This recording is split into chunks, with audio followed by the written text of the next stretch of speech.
house, having children and everything. That just goes to show you. That guy was actually chill as fuck, dude. Yeah, but that just goes to show what we brought up earlier about how it's important to find your passion before going to school and spending all that money.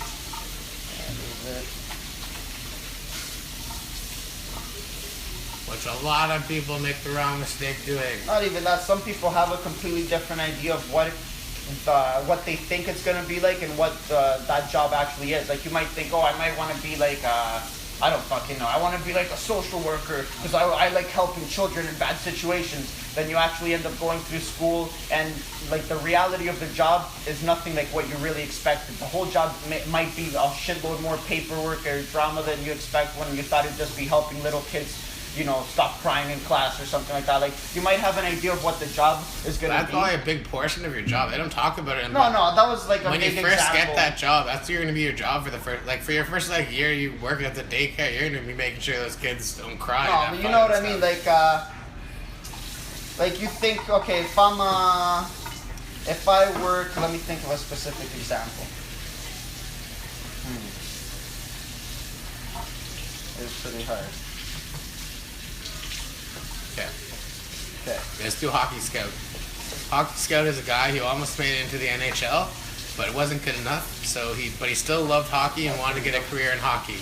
So he goes up to his old hockey coach and goes, maybe like his OHL hockey coach, and goes, I want to scout for you guys. Let me help you. Pay me $40,000 a year, and I'll look for better players for you. The guy gives him a job. He starts scouting. He's so good at scouting, he works his way up to the NHL and brings a whole bunch of talent to the NHL and is eventually scouting for the NHL, making probably like $300,000, $400,000 a year, if not more, if it's not based on commission. Okay, go right now. An example right now. So if somebody really wants to go to culinary school, he loves to cook, he loves food, he's a passion of his, right? He goes to school because he wants to open a restaurant or at least work for a restaurant until he can save enough money to open his own restaurant. And he has a passion for making new dishes, this and that. Now, his vision of what it would like to be a chef in his mind was working in a nice kitchen of his dreams, making the meals that he loves to do. The reality of his job is he's working in a kitchen, long hours with fucking people, ethnic guys running around, fucking screaming this and that, and he's not even making the dishes that he likes. He has to prepare the dishes that sell. So maybe simplistic dishes that to him are not even good meals, but it's his job to make it. Taste good, you know what I mean? Costs a lot of money. Yeah, exactly. Or maybe he doesn't own his own restaurant. He's the chef for somebody else's restaurant. Yeah, okay. So basically, your whole vision of what it would be like and what the reality of the job is like are two different things. And you don't necessarily realize that until you're there. And to some extent for every job, like even my job, I would think, framing a house, like, you know, how do you build the roof of a house? Well, they probably put like a scaffold around, and you think it until you're actually there and doing it, you realize, holy fuck, like these people just climb up. Yeah, there's a lot of shit you have to do that you don't know about before you. Yeah, or things you don't consider because you have to like a police officer. You want to be a police officer. You think, I get to bust bad guys all day and help people. The reality of it is, a lot of the time you might be filling paperwork, just fucking over a computer, a desk, like just typing for hours and hours. When your idea of being a police officer was to be around, fucking chasing bad guys driving in your cruiser. But that's not the reality of the entire job. The reality of the job, you have to kill people at some points. You have to stop lives more than...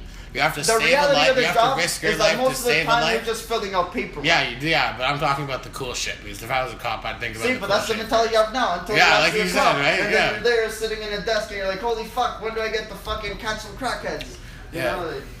But no, some jobs, like, obviously you have an idea of what it's going to be. Or it's somewhere in the middle where they just drive around all day giving people speeding tickets. That's probably what they do. And now that weed's going to be legal, they're going to have nothing to do when weed's legal. What are they going to do when weed's legal, man? They're just going to have to actually hunt down pedophiles and murderers.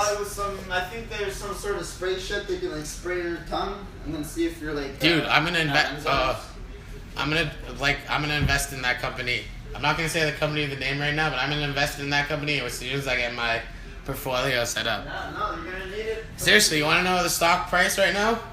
For what? For the company that's gonna make the breathalyzer? Oh yeah. I think it's 70.7.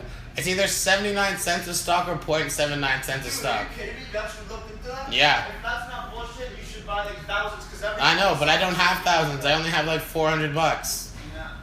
Dude, fuck 400. You should invest like every penny of your income. That thing's gonna take off. I know, but it's gonna take years to take off, and I still need to pay for rent and they're food. gonna rush it because as soon as they legalize it, police are gonna need a way to. Yeah, they're gonna have to all buy like 1 million at once. The stock's gonna go crazy high, and then they're gonna have to invent new ways to catch weed dealers, and then they're gonna have to sell the product to the whole world once weed's legalized. So you just hold on to the stock for as long as possible to make billions of dollars from like $400. Startup companies, man. Startup companies, man. Fuck yeah, startup companies. Do you know where the broom is? Oh, it's probably my room.